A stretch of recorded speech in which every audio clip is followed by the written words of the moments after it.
News, सच जरूरी। नमस्कार दर्शकों, मैं शीबा शेख और आप देख रहे हैं एमएनएस न्यूज। ब्रेक के बाद एक बार फिर स्वागत है आपका देश प्रदेश की खबरों में।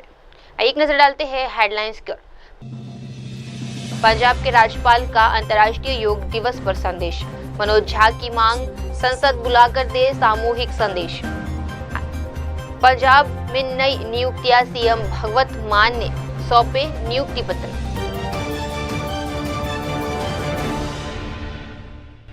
आप देख रहे हैं एमएनएस न्यूज, सच जरूरी है। आइए देखते हैं खबरें विस्तार से।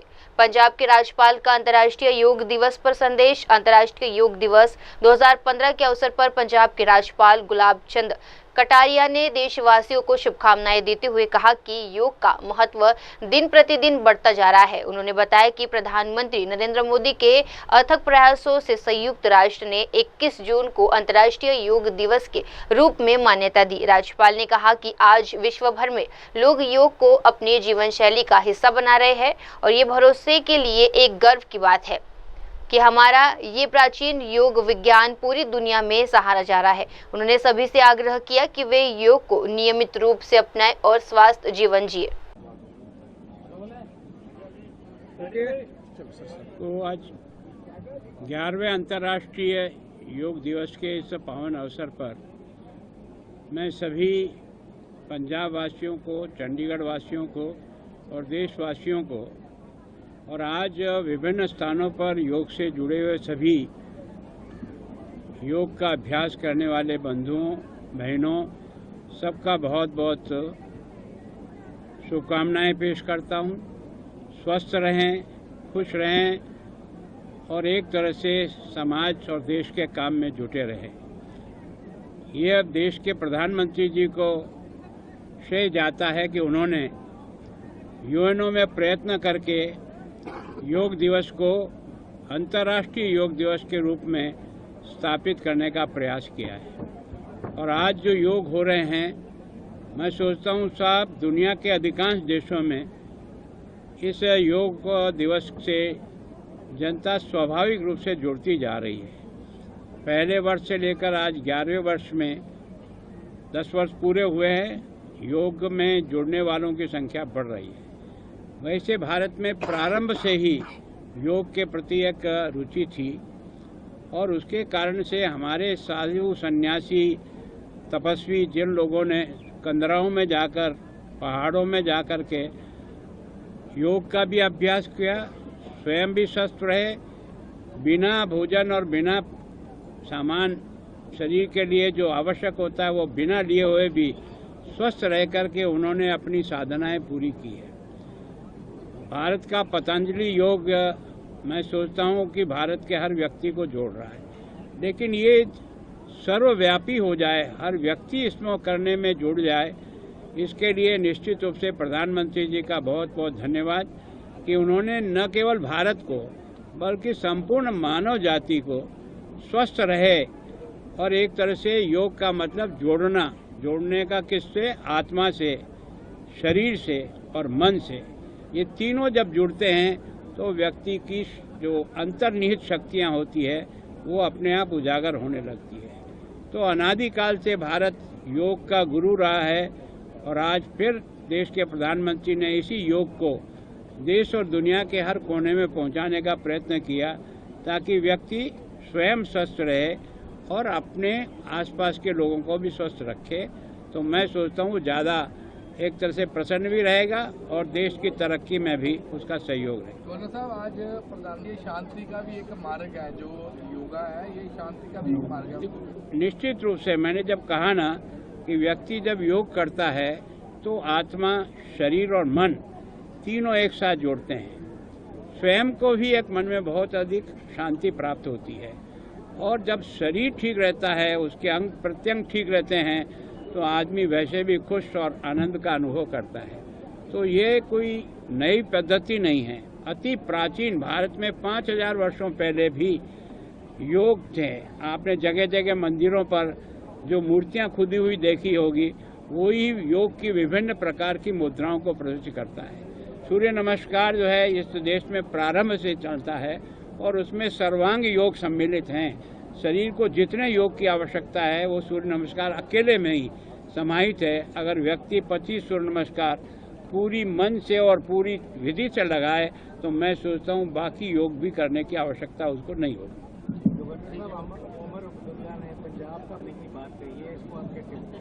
देखो, मैं सोचता हूँ कि पानी न तो कोई रुका है न कुछ नहीं, किसी के कहने के कारण से कोई पानी रुक जाता है। हाँ, दो देशों के बीच में बात हो तो समझ में आ सकती है। एक देश, एक ही देश के निवासियों को किसी से वंचित करे और किसी को अधिक उपलब्ध कराए, ये मैं सोचता हूँ हमारी संस्कृति तो नहीं सिखाती।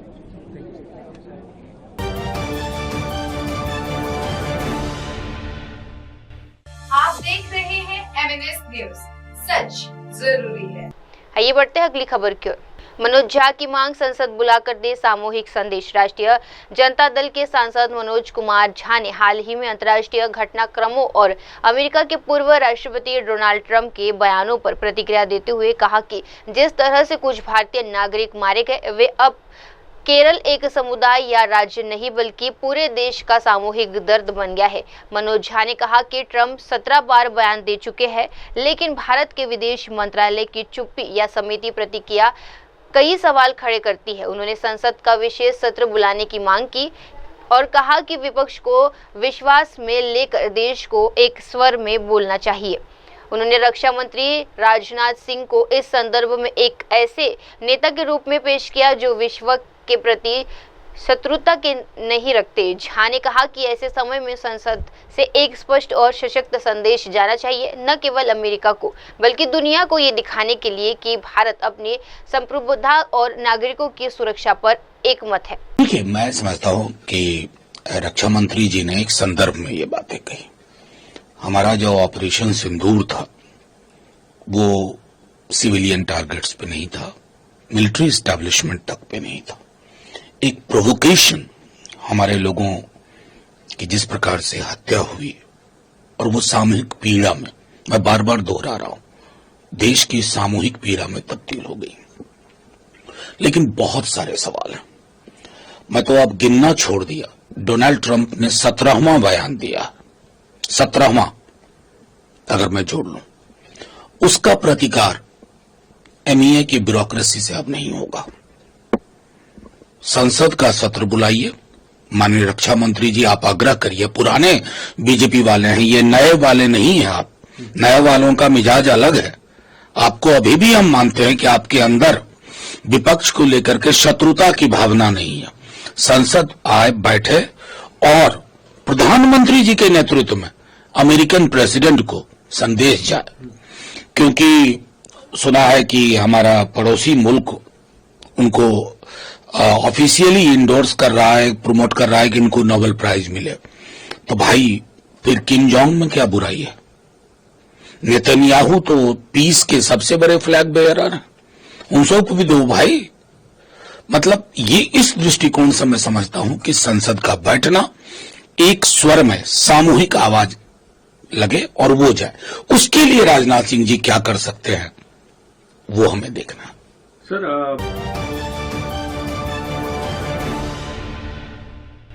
आप देख रहे हैं MNS न्यूज, सच जरूरी है। आइए बढ़ते हैं अगली खबर की ओर।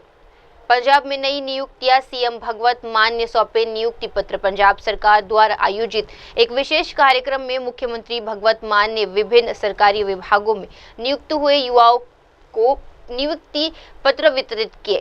इस अवसर पर उन्होंने कहा कि युवाओं को नौकरी के माध्यम से एक मजबूत भविष्य देना सरकार की जिम्मेदारी है और उनकी सरकार इस दिशा में लगातार प्रयासरत है। मुख्यमंत्री ने नियुक्त युवाओं को संबोधित करते हुए कहा कि वे अपने व्यवहार और कार्य के जरिए समाज में एक सकारात्मक बदलाव लाए। उन्होंने सभी से आग्रह किया कि वे जमीन से जुड़े रहे, आम लोगों के प्रति सम्मान बनाए रखें और अपनी सेवाओं से प्रदेश को मजबूत बनाए। इस कार्यक्रम को प्रदेश में बेरोजगारी के खिलाफ सरकार की बड़ी पहल के रूप में देखा जा रहा है। आज 21 जून है, बहुत बड़ा दिन है और जियोग्राफिकली भी साइंस वालों भी अज का दिन जिहड़ा साल का सब तो बड़ा दिन है। अज का दिन जिहड़ा साल का सब तो बड़ा दिन है 21 जून। अज तो बाद अद्धा मिनट ਦਿਨ ਛੋਟੇ ਹੋਣ ਲੱਗ ਜਾਣਗੇ। 21 ਦਸੰਬਰ ਤੱਕ ਜਾਣਗੇ। 21 ਦਸੰਬਰ ਸਾਲ ਦਾ ਸਭ ਤੋਂ ਛੋਟਾ ਦਿਨ ਹੁੰਦਾ, ਫਿਰ ਬਦਲਣ ਲੱਗ ਜਾਂਦੇ ਨੇ। ਸੋ ਅੱਜ ਬਹੁਤ ਵੱਡਾ ਦਿਨ ਹੈ ਔਰ ਤੁਹਾਡੇ ਲਈ ਬਹੁਤ ਵੱਡਾ ਦਿਨ ਹੈ। ਸੋ ਇਸ ਕਰਕੇ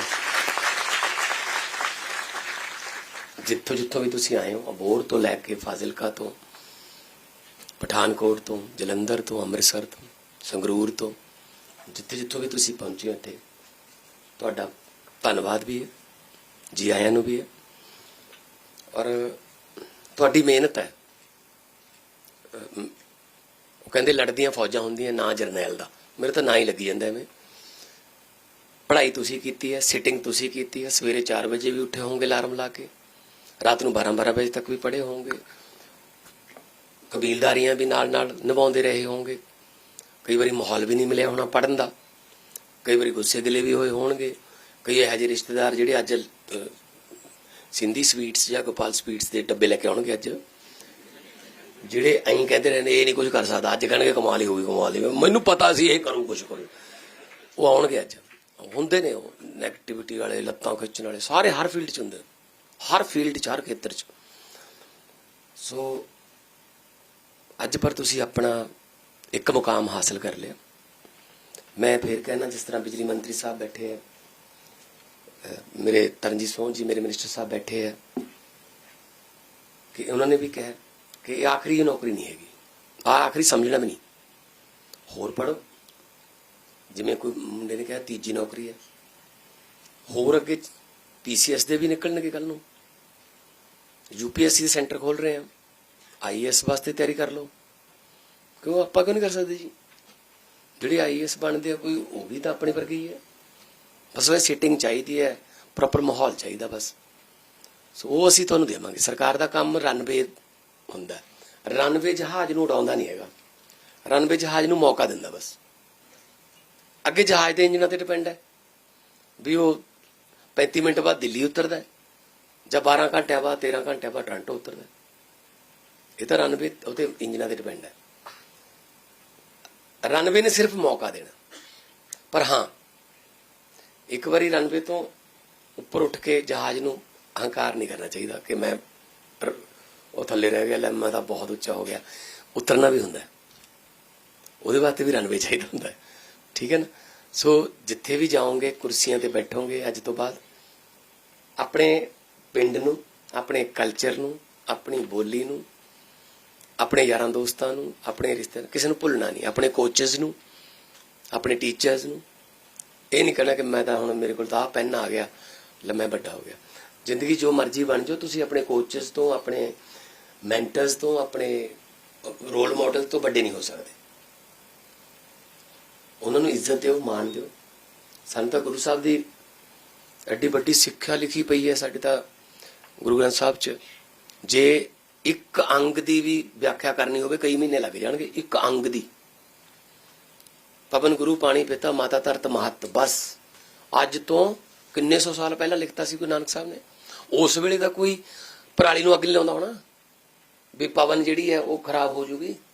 ਉਸ ਵੇਲੇ ਦਾ ਕੋਈ ਧਰਤੀ 'ਚ ਪਾਣੀ ਨਹੀਂ ਸੁੱਟਦਾ ਹੋਣਾ, ਕੋਈ ਫੈਕਟਰੀ ਜਾਂ ਗੰਦਾ ਪਾਣੀ ਨਹਿਰਾਂ ਦਰਿਆਵਾਂ 'ਚ ਤਾਂ ਨਹੀਂ ਸਿੱਟਦਾ ਹੋਣਾ ਉਸ ਵੇਲੇ ਕੋਈ, ਕਿ ਪਾਣੀ ਨੂੰ ਮਤਲਬ ਪਵਨ ਗੁਰੂ, ਹਵਾ ਨੂੰ ਗੁਰੂ ਦਾ ਦਰਜਾ, ਪਾਣੀ ਪਿਤਾ ਮਾਤਾ ਧਰਤ ਮਹੱਤ। ਉਸ ਵੇਲੇ ਤਾਂ ਕੋਈ ਸਪਰੇਅ ਨਹੀਂ ਕਰਦਾ ਹੋਣਾ, ਜਿਸ ਵੇਲੇ ਉਸ ਵੇਲੇ ਕਹਿੰਦਾ ਸੀ ਆਹ 3 ਚੀਜ਼ਾਂ ਬਚਾ ਲਿਓ। ਅੱਜ 3 ਚੀਜ਼ਾਂ ਨੂੰ ਬਚਾਉਣ ਦੀ ਲੜਾਈ ਲੜ ਰਹੇ ਆਪਾਂ। ਕਿੰਨੇ 100 ਸਾਲ ਪਹਿਲਾਂ ਲਿਖਤਾ ਸੀ ਗੁਰੂ ਸਾਹਿਬ ਨੇ।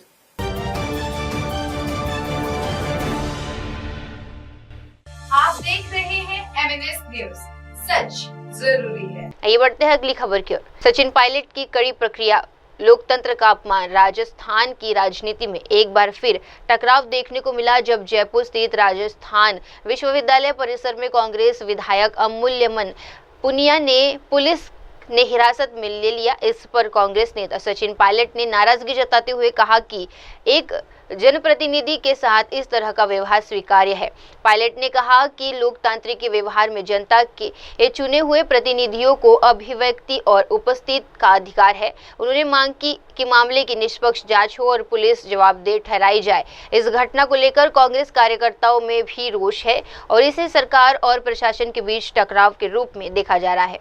भाई पिछले दिनों से लगातार राजधानी में आंदोलन कर रहे थे लोग और जिस नौजवान डॉक्टर की मृत्यु हुई और उसके बाद उनके परिजन और तमाम साथी न्याय की मांग कर रहे थे। मुझे लगता है कि बहुत देर सरकार ने करी, बहुत पहले अगर वार्तालाप करके समाधान निकालते तो हो जाता। अब कल जाके मामले को सुलझाया गया है और कार्रवाई करी सरकार ने और परिवारजनों को संतुष्ट किया है, लेकिन ये बहुत लंबा समय लगा। इस काम को अगर बहुत पहले कर देते तो इतना लोगों में आक्रोश नहीं होता, नौजवानों को पीड़ा नहीं होती। धूप में बारिश में लगभग एक हफ्ता तक लोग यहाँ बैठे रहे और सरकार अगर थोड़ी संवेदनशीलता पहले दिखाती तो यह नौबत यहाँ तक नहीं पहुँचती। लेकिन उसके बाद जो कार्रवाई आज सुबह देखा मैंने, लोगों को डिटेन किया जा रहा है, कांग्रेस नेताओं को, हमारे विधायक को, ये बड़ा गलत है। इस प्रकार द्वेषपूर्ण भावना से कोई कार्रवाई नहीं करनी चाहिए। हर जनप्रतिनिधि अगर कोई आंदोलन करता है, धरना करता है, प्रदर्शन करता है तो उसका अधिकार है और लोकतांत्रिक व्यवस्था में हर व्यक्ति को ये संविधान छूट देता है कि अपनी बात को रखे। मुझे लगता नहीं किसी ने कोई जानबूझ के कोई कानून की अवहेलना करी होगी, लेकिन अपनी बात को रखना उनका दायित्व, उनकी जिम्मेदारी है। लेकिन पुलिस और प्रशासन, सरकार अगर विपक्ष के लोगों को टारगेट करेंगे तो मैं समझता हूँ उसके अच्छे परिणाम नहीं आएंगे और समझाइश से, संवाद के साथ सब समस्याओं का समाधान हो सकता है। लेकिन द्वेषतापूर्ण कार्रवाई करना, बदले की भावना से लोगों को डिटेन करना, अरेस्ट करना, मुकदमे करना, मैं समझता हूँ बड़ा गलत है और अगर ऐसा सरकार करती है तो उसका पुरजोर विरोध हम लोग करेंगे। मैंने कहा ना, ये तो देखिए सरकार कहीं ना कहीं कुछ साबित करना चाहती है कि हमारे खिलाफ जो बात रखेंगे, हमारे खिलाफ जो आवाज उठाएंगे, उस पर हम फिर कार्रवाई करेंगे। प्रशासन, सरकार, पुलिस अपनी ताकत का इस्तेमाल कर अगर किसी व्यक्ति की आवाज को दबाना चाहते हैं, मैं उसको बहुत गलत मानता हूँ। ऐसा नहीं होना चाहिए। तब राजस्थान में अगर बात की जाए, आपने भी इनको बुलाया भी, बैठ के बातचीत थी, गफलत सी हो गई थी कि शायद इनकी भी गिरफ्तारी हुई है, विधायक की भी। जो देखिए मैंने कहा ना, अभी उदयपुर में एक डॉक्टर के साथ जो दुखद घटना हुई, उससे पहले अभी ये जो हमारे नौजवान साथी की मौत पे लोग धरना प्रदर्शन कर रहे थे, तो ये नौबत क्यों आ रही है? व्यवस्था में कमियां है ना कहीं जो प्रशासन, सरकार का काम करने का तरीका है, जो लापरवाही कहें या एक तरह का जो एटीट्यूड सरकार का काम करने का, वो गंभीर नहीं है।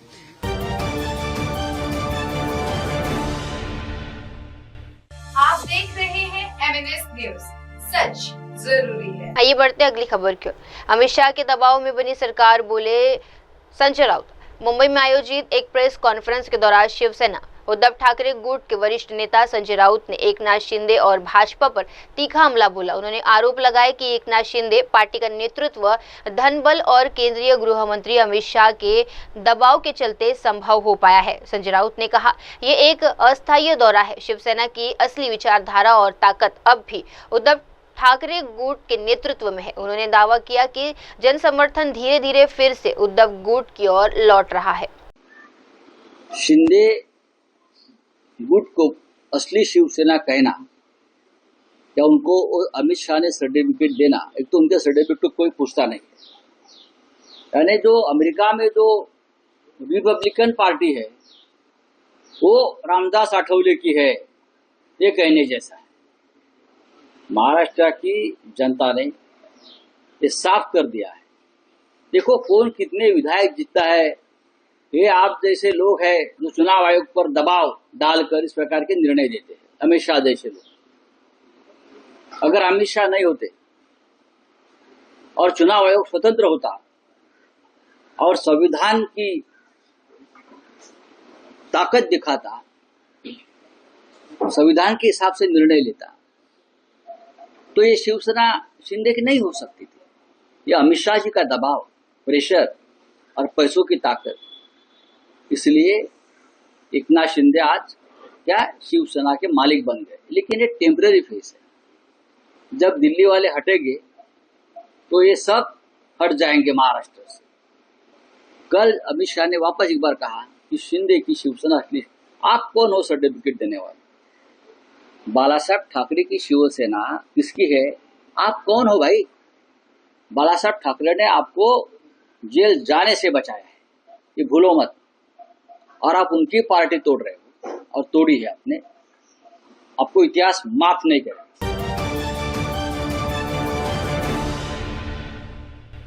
आप देख रहे हैं MNS न्यूज, सच जरूरी है। आइए बढ़ते हैं अगली खबर की ओर। विजय रूपानी के निधन पर शिवराज सिंह चौहान ने जताया शोक। एयर इंडिया विमान हादसे में गुजरात के पूर्व मुख्यमंत्री विजय रूपानी के असामयिक निधन पर पूरे देश में शोक की लहर है। गांधीनगर पहुंचकर केंद्रीय मंत्री शिवराज सिंह चौहान ने रूपानी परिवार से मुलाकात की और अपनी गहरी संवेदना प्रकट की। उन्होंने कहा कि विजय रूपानी एक सादा जीवन जीने वाले कर्मठ और ईमानदार राजनेता थे, जिन्होंने गुजरात की सेवा पूरे समर्पण के साथ की। शिवराज सिंह ने कहा, इस दुख की घड़ी में रूपानी परिवार को ढासस बधाया और कहा कि पार्टी और पूरा देश उनके साथ खड़ा है।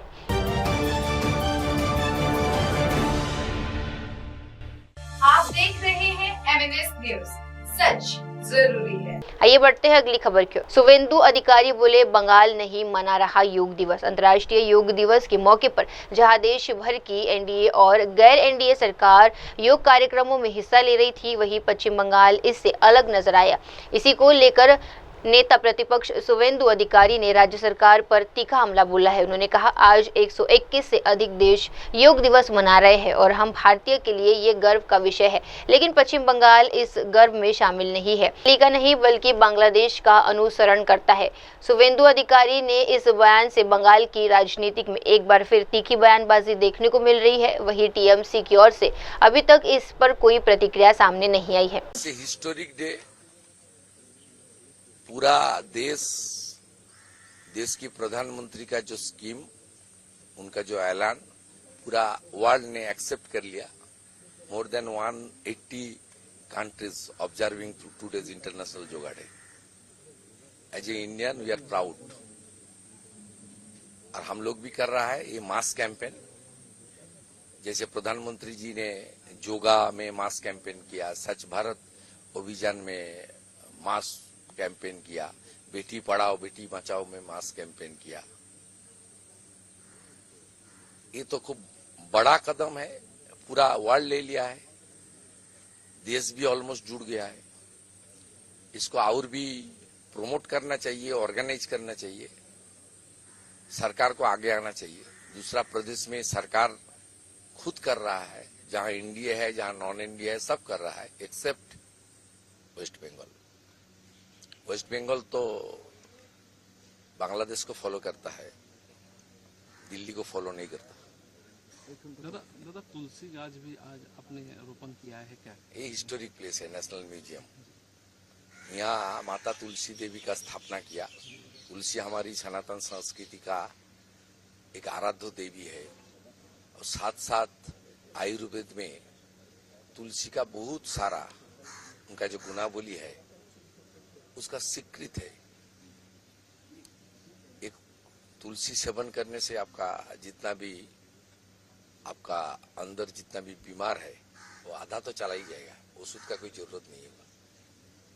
हमारी माता है, तुलसी रानी है, तुलसी देवी है। तुलसी कृष्ण प्रियासी नमो नमो। स्पीकर जी के पास आपने परमिशन के लिए योगा मैंने या चीफ व्हिप ने on behalf of BJP legislature, सब में पॉलिटिक्स दिखता है। असेंबली तो उनका पिताजी ने तैयार नहीं किया, टीएमसी का पर्सनल प्रॉपर्टी भी नहीं है, असेंबली सबका प्रॉपर्टी है। देश का प्रोग्राम, वर्ल्ड का प्रोग्राम, एमएलए लोग सुबह 15-20 मिनट आधा घंटा जाएगा, थोड़ा फ्री हैंड करेगा, योगा का 2-1 आइटम करेगा, वंदे मातरम करेगा, नेशनल एंथम करेगा, इसमें क्या दिक्कत था। लेकिन ये सब में इसका, जैसे तुलसी में भी ये लोग का एलर्जी है। यहाँ बिचूटी बोल के एक पाता होता है, ये सबको इसको बहुत इसमें रिएक्शन होता है। ये लोग का भी इस तरीके से रिएक्शन होता है। जो राष्ट्रवादी पीपुल है, जो काम करना चाहता है उसको रुकावट डालना, उसको अपने पावर को इस्तेमाल करके regretted, no, rejected, not accepted, ठीक है। पहले भी हम लोग देखा था बुद्ध बाबू का भाषण, we are 235, they are 30 will dictate us, चला गया, असेंबली में कोई मेंबर नहीं है। अभी ये लोग भी कर रहा है, जाने का वक्त हो गया है। बंगाल में जो आता है उनको जाने के लिए थोड़ा टाइम लगता है। कांग्रेस को जाने के लिए 25 साल लगा, सीपीएम को जाने के लिए 34 इयर्स लगा। ये भी 14 तो खत्म हो गया, 15 साल में चला जाएगा।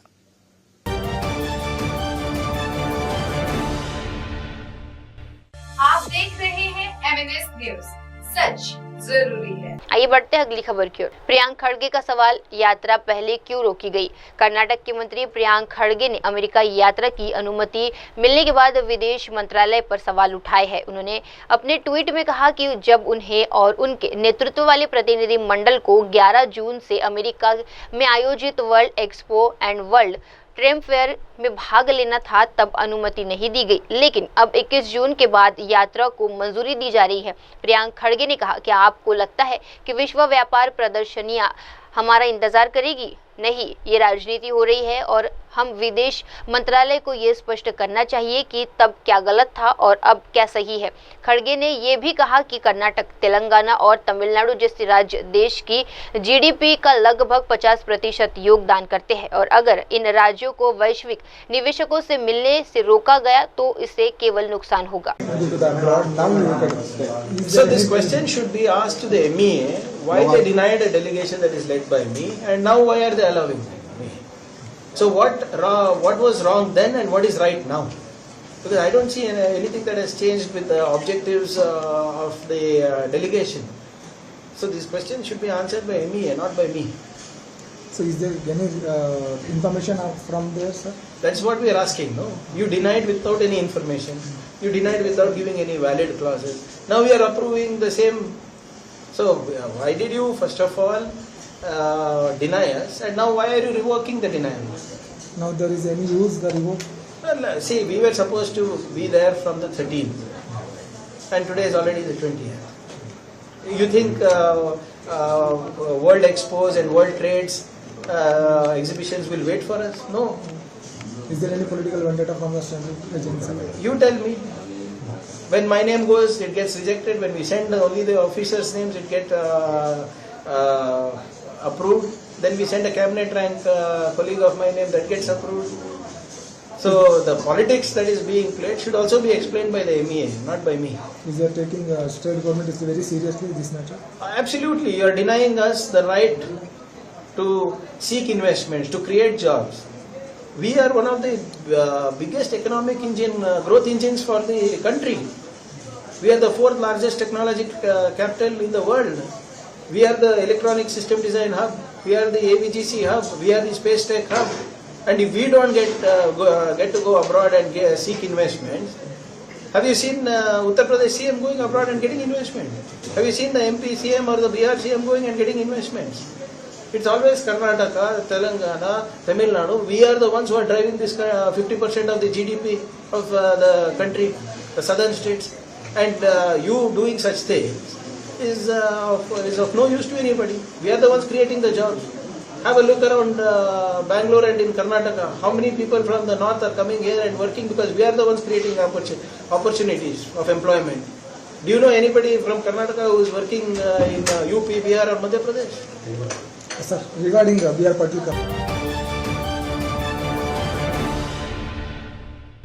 आप देख रहे हैं MNS न्यूज, सच जरूरी है। आइए बढ़ते हैं अगली खबर की ओर। मित्र विजय रूपानी के निधन से स्तंभ बोले शिवराज सिंह। केंद्रीय मंत्री शिवराज सिंह चौहान ने गुजरात के पूर्व मुख्यमंत्री विजय रूपानी को श्रद्धांजलि दी। उन्होंने कहा, मेरे प्रिय मित्र विजय रूपानी, जिनके साथ मुझे मुख्यमंत्री के रूप में बहुत करीब से काम करने का सौभाग्य मिला, अब हमारे बीच नहीं रहे। शिवराज सिंह चौहान ने रूपानी के प्रशासनिक योगदान को याद करते हुए कहा कि उनके नेतृत्व में गुजरात ने विकास की नई ऊंचाइयां छुई है। उन्होंने कहा, उन्होंने अपना पूरा जीवन राष्ट्र की सेवा में समर्पित किया और जनता की भलाई के लिए हर लक्ष्य सक्रिय रहे। केंद्रीय मंत्री ने ईश्वर से दिवंगत आत्माओं की शांति के लिए प्रार्थना की और रूपानी के परिवार तथा समर्थकों के प्रति गहरी संवेदना व्यक्त की है। मेरे परम मित्र, जिनके साथ मुख्यमंत्री के नाते काम करने का सौभाग्य मिला था, वो गुजरात के मुख्यमंत्री थे, मैं मध्य प्रदेश का मुख्यमंत्री था और तब उनको निकट से देखा था। उन्होंने बचपन से ही पूरा जीवन भारत माता की सेवा के लिए समर्पित किया था। विद्यार्थी परिषद के माध्यम से और बाद में फिर बीजेपी के माध्यम से उन्होंने गुजरात की सर्वश्रेष्ठ सेवा की। संगठन के भी वो मुखिया रहे, अध्यक्ष रहे और मुख्यमंत्री के रूप में भी गुजरात के विकास को उन्होंने नई ऊंचाइयां दी थी। सहज, सरल और एक कॉमन मैन की तरह सदैव उन्होंने पार्टी और जनता की सेवा की। उनकी अनेकों स्मृतियां हृदय पटल पर अंकित हैं, कभी भुला नहीं सकते उनको। मैं उनके चरणों में श्रद्धा के सुमन अर्पित करता हूं और भगवान से यही प्रार्थना करता हूं कि दिवंगत आत्मा को शांति दे और परिवार को, समर्थकों को, कार्यकर्ताओं को, अनुयायियों को, हम सबको ये गहन दुख सहन करने की क्षमता दे। ओम शांति।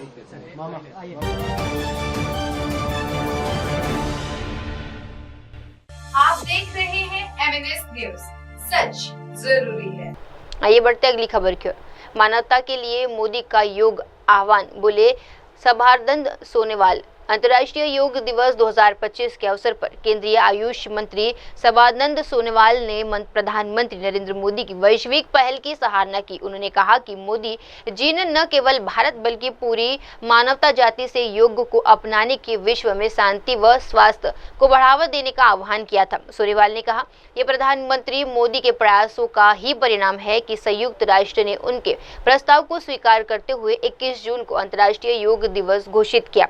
आज हम इस पहल के 10 सफल वर्ष पूरे कर चुके हैं। उन्होंने कहा कि योग भारत की प्राचीन परंपरा है जिसे अब वैश्विक पहुंच मिल चुकी है।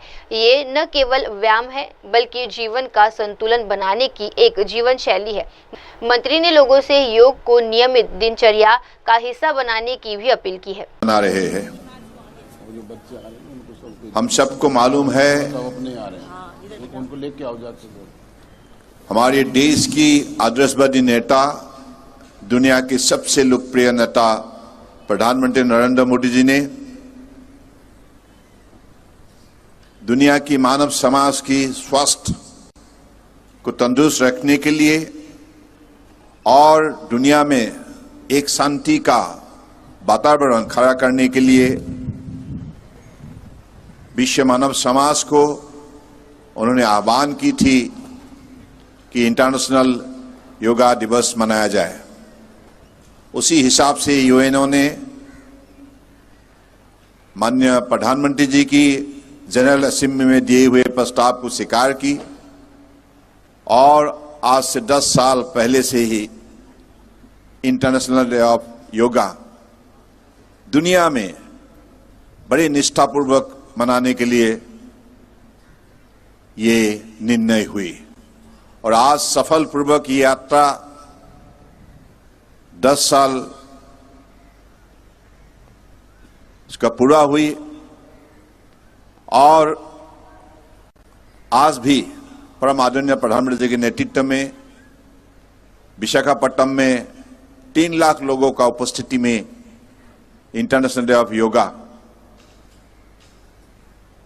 मना रहे हैं। देश की आप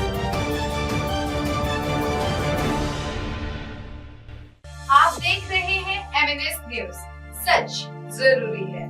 आइए बढ़ते अगली खबर की ओर। 15 अगस्त तक सभी सरकारी सेवाएं व्हाट्सएप पर। आंध्र प्रदेश एक बार फिर टेक डिवीजन गवर्नेंस के मॉडल की ओर तेजी से बढ़ रहा है। मुख्यमंत्री चंद्रबाबू नायडू ने AI यानी आर्टिफिशियल टेक्नोलॉजी के उपयोग को लेकर बड़ा विजन सामने रखा। उन्होंने कहा, AI ये ट्विस्ट अब हमारे पास है। न सिर्फ AI बल्कि अब हम रियल टाइमिंग डेटा एकत्र कर सकते हैं, वैश्विक और ऐतिहासिक ज्ञान तक पहुंच बना सकते हैं। अगर सही निर्णय प्रक्रिया के साथ इन सूचनाओं को जोड़े तो शासन का चेहरा पूरी तरह बदल सकता है। नायडू ने यह भी बताया कि व्हाट्सएप गवर्नेंस अब हकीकत बन चुका है। राज्य में लगभग 500 सेवाएं पहले ही व्हाट्सएप पर उपलब्ध है और स्वतंत्रता दिवस यानी 15 अगस्त तक सभी सेवाएं 100% व्हाट्सएप पर लगाई जाएगी। उन्होंने कहा कि अब जरूरत और नेताओं की है जो इस टेक्नोलॉजी को लागू कर सिर्फ बातें करने से बदलाव नहीं होगा। When you talk about AI And what is your idea about developing the state along with it? Taking care of the old reforms which have been going on. One is AI, all these things, tools are available. Not only AI, real-time data you can collect real-time. The tools, hardware is available today. Either satellite, drone, CCTV camera, IoTs, wearables and sensors, everything is available. If you can put it, real-time data will come. Global knowledge is available. Historical knowledge of every department is having with us. If you apply global knowledge with real-time data and obtain decision making, which is right, real-time communication now. WhatsApp governance is example. Around 500 services I am providing today. August 15th, 100% all services will be on WhatsApp.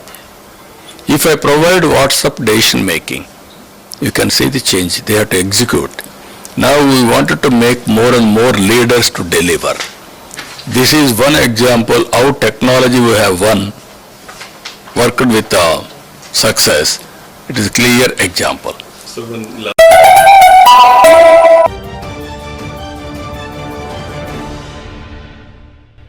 आप देख रहे हैं MNS news, सच जरूरी है। आइए बढ़ते अगली खबर की ओर। प्रधानमंत्री ने 11 साल पहले दिया था योग का संदेश, बोले प्रदीप भंडारी। दिल्ली से भाजपा प्रवक्ता प्रदीप भंडारी ने कहा कि 11 साल पहले जब दुनिया संघर्ष की कठिनाइयों से जूझ रही थी, तब प्रधानमंत्री नरेंद्र मोदी ने अंतर्राष्ट्रीय शक्ति और वैश्विक संदर्भात का मार्ग योग के जरिए दिखाया था। उन्होंने बताया कि योग का असली मकसद है मन, शरीर और आत्मा का समन्वय। यही कारण है कि योग को भारत के युवा वर्ग के लिए बेहद आवश्यक। देखिए, मैं देश के 140 करोड़ देशवासियों को कहना चाहता हूं, इन पर्टिकुलर युवा पीढ़ी को कहना चाहता हूं कि प्रधानमंत्री नरेंद्र मोदी जी ने 11 साल पहले दुनिया को यूनाइट करने के लिए एक ऐसे दौर में जहां ग्लोबल कॉन्फ्लिक्ट की बात चल रही है, इनर पीस की बात करी और इनर पीस से ग्लोबल हार्मनी की बात करी। योग का मतलब होता है यूनिटी, योग का मतलब होता है माइंड, बॉडी और सोल को एकाग्रचित करना। ऐसे में मैं उम्मीद करता हूं कि युवा पीढ़ी जो विकसित भारत 2047 प्रधानमंत्री जी का सपना है, उसमें एक अहम मील का पत्थर है। वो हर दिन अपने दिनचर्या में जितना समय फोन पर रील देखने में व्यस्त करती है, उससे ज्यादा समय योग करने में लगाएगी, तो उससे उनको मानसिक स्वास्थ्य और शारीरिक स्वास्थ्य मिलेगा। और पेरेंट्स से भी मैं उम्मीद करता हूं कि अपने बच्चों को योग के प्रति मोटिवेट करें और खुद ये इंश्योर करें कि बच्चा योग हर दिन करे, योग से ही होगा।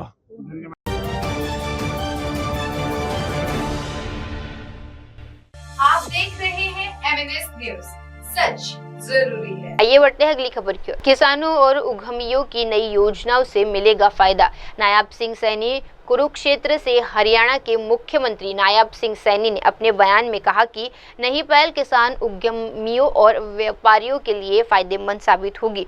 उन्होंने बताया कि इस पहल से हरियाणा की अर्थव्यवस्था को मजबूती मिलेगी और राज्य के उत्पाद अब पूरी तरह दुनिया में पहुंचेंगे। सीएम सैनी ने कहा, इससे रोजगार के नए अवसर पैदा होंगे जो युवाओं के लिए लाभकारी साबित होंगे। उन्होंने सभी से इस विकास यात्रा में सहयोग की अपील की ताकि हरियाणा और भी प्रगति कर सके। सर, आज यहाँ पहुंचे हैं, उद्घाटन किया है। देखिए, सराफ ग्रुप जो हमारे सराफुद्दीन सराफ जी हैं, उन्होंने अंतर्देशीय कंटेनर डिपो यहाँ खोला है। इसका बड़ा लाभ हमारे किसान, हमारे उद्यमी, हमारे व्यापारी, उन सबको बड़ा लाभ इसका मिलने वाला है और इससे हरियाणा की आर्थिक इकोनॉमी भी बढ़ेगी और हमारा व्यापार, हमारा प्रोडक्ट इसके माध्यम से विदेशों में वो प्रचारित होगा, पहुंचेगा और उसका लाभ मिलेगा हमारे किसान को, उद्यमी को, उसका अच्छा लाभ। इसका जो सबसे बड़ा हब है हमारा राइस के साथ अदर कंट्री में जाता है, उसमें ज्यादा फायदा मिलेगा। नहीं, ये पूरे विश्व के अंदर अलग अलग जगह यहाँ से कंटेनर बंदरगाहों के साथ ही जोड़ने का काम ये करेगा। जो प्रोडक्ट यहाँ से जाएगा कंटेनर में, बंदरगाह पे जाकर के जिस भी कंट्री के अंदर भेजना चाहे वहाँ जाएगा ये, और हमारा प्रोडक्ट पूरे विश्व के अंदर अलग अलग स्थानों के ऊपर जाएगा, जिसका लाभ मेरे किसान को भी मिलेगा, हमारे उद्यमी को भी मिलेगा और हमारे व्यापारी को भी मिलेगा और रोजगार के भी साधन खड़े होंगे। मैं बहुत बहुत सराफ ग्रुप को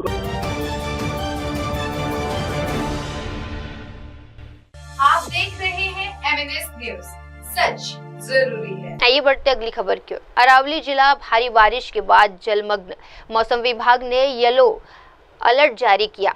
गुजरात के अरावली जिले में हाल ही में हुई बारिश ने जिले को जलमग्न कर दिया है। भारतीय मौसम विज्ञान विभाग ने आज और कल के लिए येलो अलर्ट जारी किया है। इस अलर्ट के तहत गरज और के साथ बारिश और हल्की मध्यम बारिश की संभावना जताई गई है। स्थानीय प्रशासन और लोगों को सतर्क रहने की सलाह दी गई है ताकि किसी भी अप्रिय घटना से बचा जा सके। मौसम विभाग की तरफ से भविष्य में भी अपडेट मिलने की आवश्यकता पर कदम उठाने के लिए कहा गया है। लोगों से अपील की गई है कि वे जरूरत पड़ने पर ही घर से बाहर जाएं। वक्त हो चला है दर्शकों छोटे से ब्रेक का। ब्रेक के बाद भी जुड़े रहिए, देखते रहिए मेरे सहयोगी मिनल के साथ देश प्रदेश की तमाम बड़ी खबरें। धन्यवाद। हाय हेलो नमस्कार, मैं हूं पंकज विष्णु और आप देख रहे हैं MNS न्यूज। आप देख रहे हैं MNS न्यूज।